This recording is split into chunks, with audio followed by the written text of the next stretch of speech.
Hello and welcome to Your South Florida. I'm Arlene Borenstein. As we begin a new year, many of us are looking for ways to bring balance and mindfulness into our lives. In today's episode, we're diving into the mind-body connection and ways you can start the year with healthier habits. From tips on mindful eating to strategies for cultivating a calm mind, we'll explore practices that can help you live a more balanced life. First, we're talking about how mindfulness can play a crucial role in changing habits, especially those that may not serve us well. By becoming more aware of our thoughts and actions, we can create space for healthier choices and sustainable change. Joining me now to share more on that is Mary Beth Stern, a qualified habit change facilitator and mindfulness trainer with Mind Shift Recovery. I'm so excited to talk to you today. Thank you. It's a pleasure to be here with you. Thank you for being here. One of our first questions focuses on people hoping to overcome a challenge. And what you do is you help them do that through mindfulness and awareness. Tell us a little bit more about that. So I teach a class at the Mindfulness and Health Institute, and I'm sharing this, I love the title, and it's called The Science and Practice of Habit Change. And the title just says so much, because what's new in mindfulness is the science, right? The practice of mindfulness has been around really for thousands of years, and in recovery and other things for pain, et cetera, for about 50. But what's new is the neuroscience. So I should say that I have been collaborating and training with Dr. Judd Brewer for about 10 years now. And he's the authority. His work, yes, and it's his work. He's a psychiatrist and an addiction psychiatrist, MD, PhD, so very qualified, and his passion is neuroscience. I like to think of mindfulness as simply awareness. It's being aware. And I would say if people are watching this show, they're already a little aware that there's some kind of habit that's not serving them well. Right? So awareness is important, mindfulness is important, because without that, we're simply on autopilot. We're running from pillar to post and not paying attention to too much at all. So awareness is vitally important. And the simple program of habit change is basically kind of really simple. It doesn't mean it's easy, but it's a 3-step program, and awareness plays a part in each of those steps. Habit loops is something you talk about and involves those 3 steps you just mentioned. How can someone identify that they need this, that something doesn't serve them well, and what is this process? Yes, so habit loops, we think of habit loops of having 3 components. A trigger, or something that activates us, a behavior or response to the realization I'm being activated, and a reward. So the brain changes habits based on reward-based learning, which has really been around for a long time. We used to call it operant conditioning. But so how we change behaviors is bringing awareness to, I want to say at the outset, the least important part is the trigger, because we can get so caught up in that. I wonder why I'm so pissed off today. I wonder why I'm just in this sad funk, or whatever it is. So the trigger is the least important process of these 3 steps, but knowing what I'm doing in response to the realization that I'm in a funk today. Sometimes we don't even know why. We just wake up and we're feeling rage, we're feeling loneliness, we're feeling sadness, frustration. So sometimes I can identify it. I have a meeting with the boss, easily identify it. Sometimes it's free floating. So what's important is, what am I doing once I realize that I'm activated or triggered?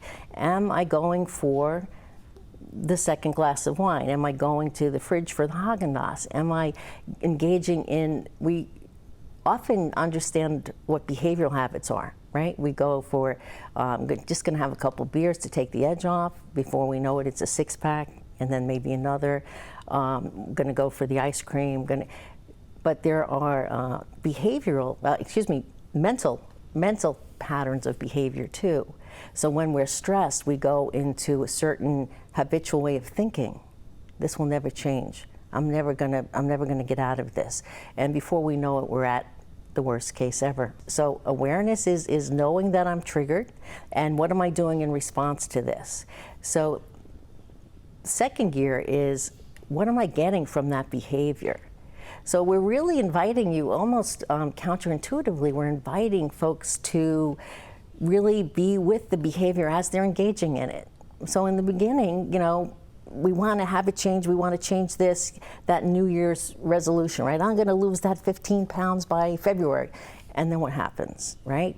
It doesn't work because that's not the way brains learn new behaviors. Right. They learn new behaviors by paying attention to the activity that you're engaging in, even if it's the mental habit loops of what if, oh no, or if it's that second six-pack or the vape that you're trying to change. So many things that we try to change. Before we can change them, we have to become aware, and we almost have to get to know them a little bit. Befriended is sometimes a word I use, befriended, because it's in getting to know it, not here, not knowing it. If this worked, there would be nobody using tobacco anymore, via vape, via smoking, or whatever, right? Because we all know by now that tobacco is not healthy. This part of the brain, which is the ancient part of the brain, the survival brain. So if we think of back when we were on the savannah as cave people, we had a few tasks, and most of them, the things we needed to do to survive, were pleasurable, right? We needed to eat, we needed to drink, we needed to reproduce. We needed to ensure that we weren't the food source for another species, right? So we still have this part of the brain. It's the oldest and strongest part of the brain. And when we pay attention, really pay attention to the habit we're trying to change, feel into it. How does it feel? How does it feel that next day after a night of partying and you missed your kid's soccer game? How does it feel, that taste of the cigarette? Because feeling is going to activate this part, which always wants to move toward what feels good, and it wants to avoid what feels dangerous. And there's a portion that ties into all this, which is meditation. And you do have some practices where, like we mentioned before when we were chatting earlier, we don't have to go to bed or be amongst somewhere. No, it can be something simple. Sitting here even, you have a way and a system to help folks. Yes, yes. So on our app that we have developed, MindShift Recovery app, there are practices, there are lessons. So we have to involve this part of the brain. This is still important. We need to understand some concepts, but we also, we learn those concepts in the service of wisdom. So the wisdom part comes when we get to know something in the bones, in our bones, as opposed to know it conceptually. The practices help train and teach mindfulness practice. And simple way of thinking is I'm getting out of my head and into my body. So it might just be awareness of the breath. It might just be a little guidance to say, feel into your feet right now. The app was originally targeting people struggling with substance use. And what we've discovered was there are a lot of people working with habits. So in some ways, we all have habits that are not serving us well anymore. So it's really now become targeted toward substance users, but anyone with a habit that's not serving them well. So what we've discovered is it takes away the stigma. It takes away the stigma. So people who might not seek help feel like they're just humans. We're all just humans, whether we deal with stress differently, whether it's using substances or engaging in the worry thoughts. So the app is MindShift Recovery app, and it's available on your app store. It's free. I should say that MindShift Recovery is a not-for-profit started by Dr. Brewer recently. We've been around a little over a year now to really serve people that might not have the resources to get help. And we have a weekly meeting on Thursdays from 12 to 1 online, and that's basically a virtual meeting of people that have used the mindfulness approach, MindShift app and MindShift methodology to deal with whatever they're working with, whether it's substance use or worry or various other things that people turn to feel better. So easing suffering. What a great tool, and hopefully, as you said, someone can actually go ahead and delete the app one day once they're ready. Yes, and I don't want to take credit for that. That was Judd Brewer himself said, I've created the app designed to be deleted. So what that's saying, it's referring to that these skills that we're teaching, they're innate. We're just kind of knocking on the door, reminding them that, hey, you know how to pay attention. You know how to feel into the body. And we're providing a safe haven to do that, whether it's in a group or individual counseling or it's a safe way to ease suffering. And eventually, and it doesn't take a lifetime, I want to just encourage people, it really doesn't. You'll integrate this way, and this will become the new way of being, the habit that does serve you well. Maribeth Stern, thank you so much for being here today. Thank you. Yoga has long been celebrated for its benefits to the body and mind, yet for many, access to yoga spaces that feel welcoming and representative remains a challenge. That's where Black Yogis of South Florida comes in, recognizing the lack of diversity in many yoga communities. This wellness group was created to offer an inclusive space, empowering students through healing practices and a supportive environment. Take a look.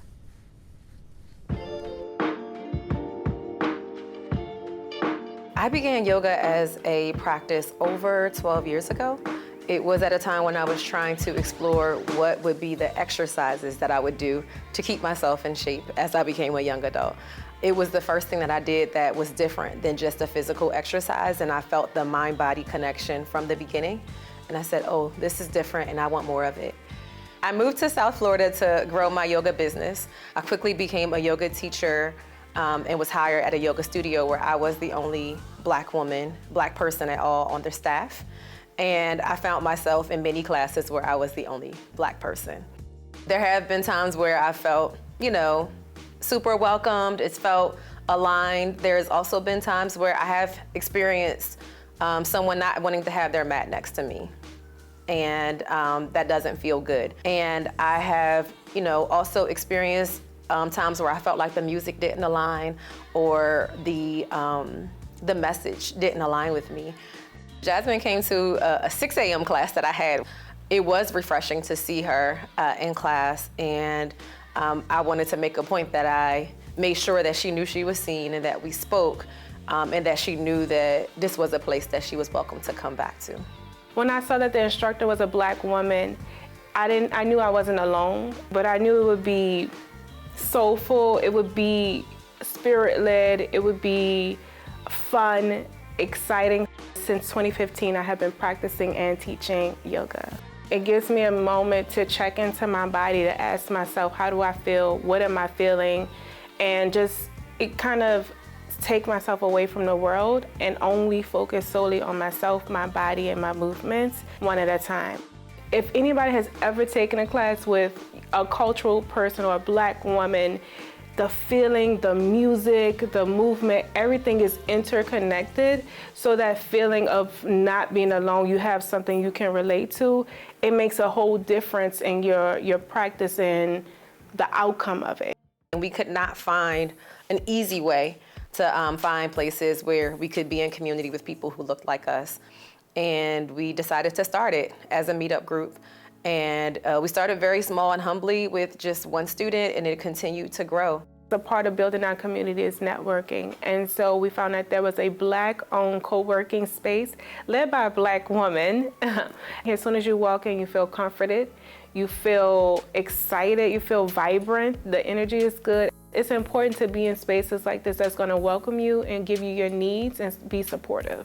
The relationship with CoSpace and the Black Yogis of South Florida, it is perfect alignment of a mission that we have to support people who look like us and create an opportunity for us to be mindful, but also, have a place to be productive, to have events, to have places where you can do yoga, and also places where you can get some work done.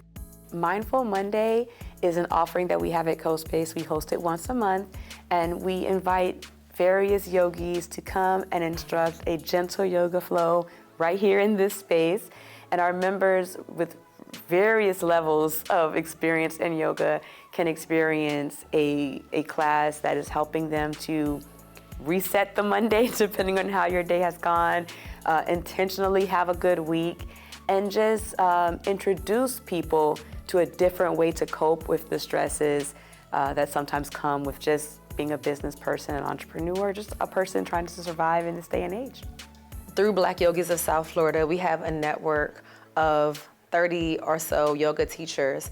And what I love about the network is that we all have different yoga styles. We all have our own unique flair that we bring to the practice. We have created opportunities for jobs and opportunities for exposure for the people who are a part of our network. It's super important to have culturally safe spaces for Black women, Black families, Black people. I'm coming from a background of capoeira, which is a very cultural practice. I took my teacher training and I was the only Black person there. Even in the teacher training, they were like, oh, you guys shouldn't be listening to hip hop because it's an aggressive, it's gonna, take you out of alignment. And for me, it was painful because it's like, this is my culture. It's important for us as Black practitioners to create these spaces for Black people to come and get the healing that yoga has to offer without feeling like their culture is wrong, without feeling like their food is making them further away from their alignment. They've created this awesome network of Black yogis, and I've gotten to create new relationships with different teachers. I've been able to go into spaces and teach children, teach all kinds of different people, and I just love how dedicated they are, and they're always looking for new ways to bring more people into the fold to highlight us as teachers. I think that the music, the energy, the vibe, it's about creating an aesthetic and an ambiance, and I think that we are really good at doing that. We incorporate some things that you might not experience in other yoga classes. So for instance, we did a class during Black History Month and we had some elders come and doing live drumming. One of my favorite parts about being a yoga teacher is that I'm also a DJ. And it provides me an opportunity to show my creative side and create and cultivate a playlist that can take people on a journey. The music is always a staple that people enjoy when they connect with us. They love that the way we present ourselves on camera, on Instagram and social media is the same way they meet us in person. And it's family friendly. And so that's something people enjoy because they don't have to necessarily get a babysitter to come enjoy the event. We have something separate for the kids that we host. And so the parents get a chance to separate a little bit and do their own thing while the kids are still occupied. I think that's what sets us apart from your traditional yoga class, because childcare is not a barrier. You can flow with your child, and then your child can see you in that space and be able to see their parent maybe the way that you were not able to see your parent. And so it's changing those generational cycles of being overworked, of being stressed, of being self-sacrificing, and being able to set those examples for children is important. What I love about Black Yogis of South Florida is that what we offer and what we've been able to offer extends beyond the physical asana yoga practice. We've been able to incorporate a number of other modalities, including meditations, Pilates, sound healing, dance. And so what I like about that is that all of those things contribute to the mind-body connection. We are preparing to celebrate our 3rd anniversary of Black Yogis of South Florida. We've done some amazing things, including going to Palm Beach County. We even went to Tallahassee and taught a class at a university for their entire athletic department. We also have a partnership with the City of Miami Gardens where we host a monthly Pilates class. We have a partnership with Nomi Village in North Miami where we host a monthly Wellness Wednesdays class. The mission is to share the wealth and knowledge that we can continue to build up our community within each other and be able to really branch out in the wellness space and be known for what we do. So not hiding. People know that Black yoga teachers exist. They enjoy the classes. There's a multitude of us, and we have an array of gifts to continue to spread wellness from the childhood up. I am excited for all the ways that this organization will be able to use what has been gifted to expand and spread the word and get more people on the mat.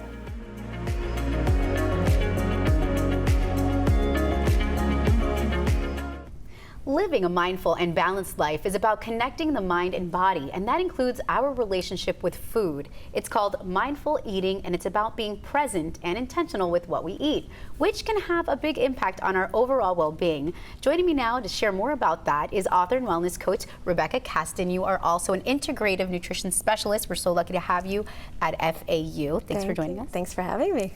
So what are we looking at right now? What are we cooking today? Today we're going to make a very hearty, nutrient-dense lentil stew.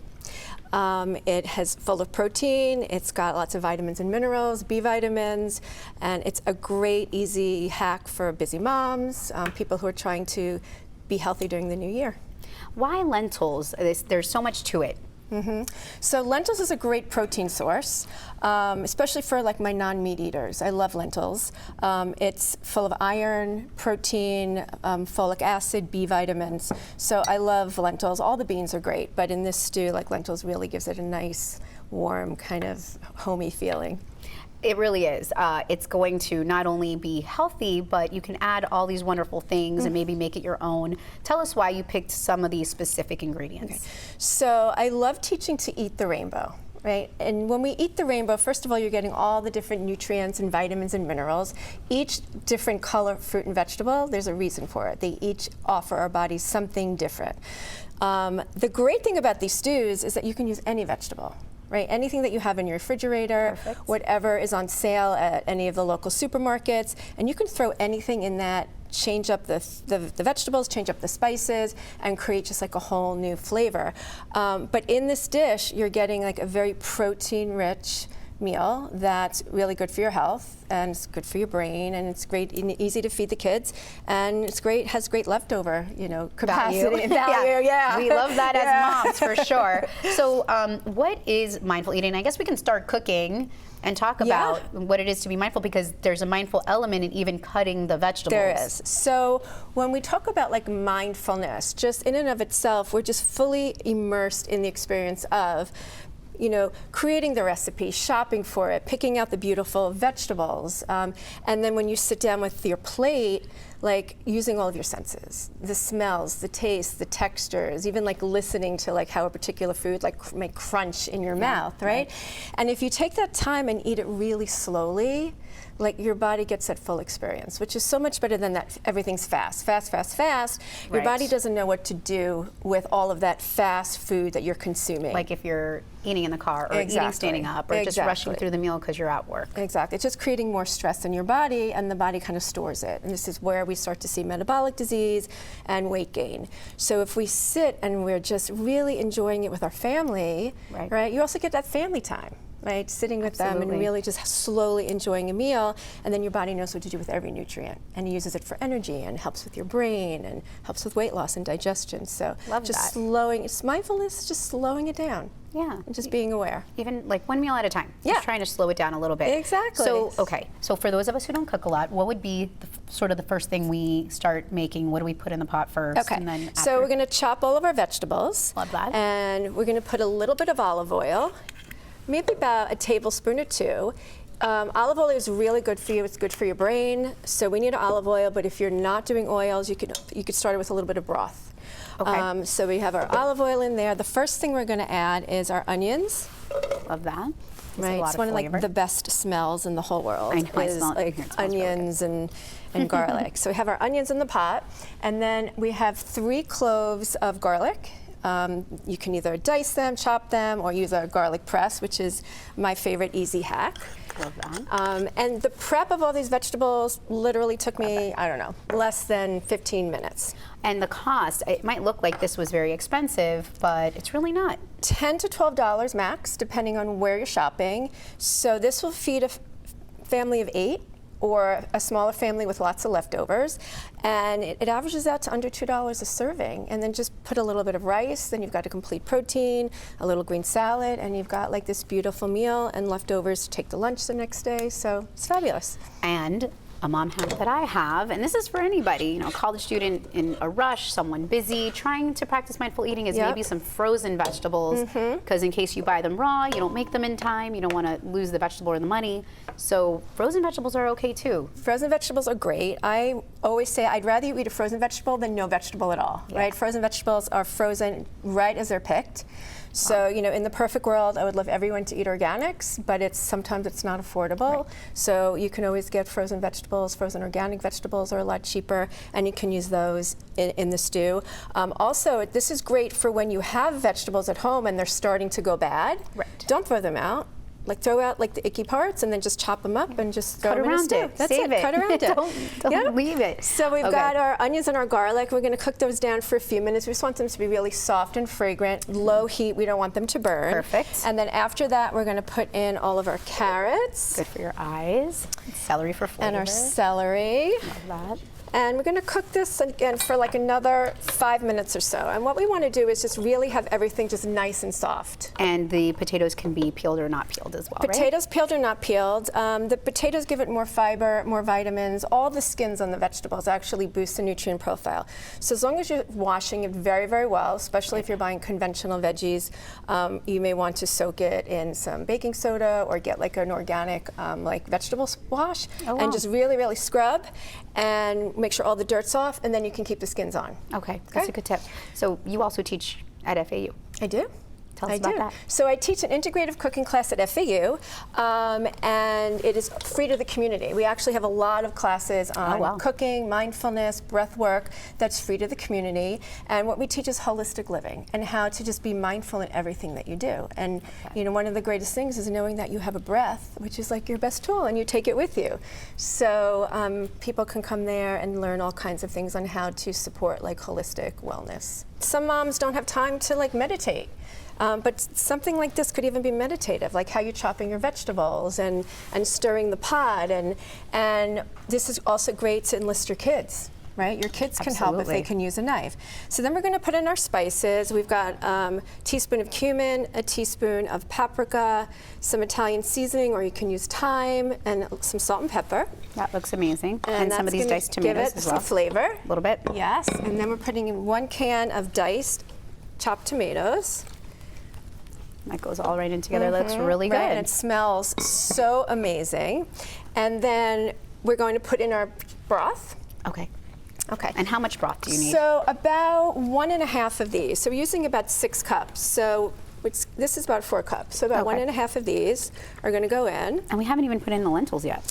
Then we put in the lentils. Last so the is the thing lentils. with the lentils is you always want to rinse them.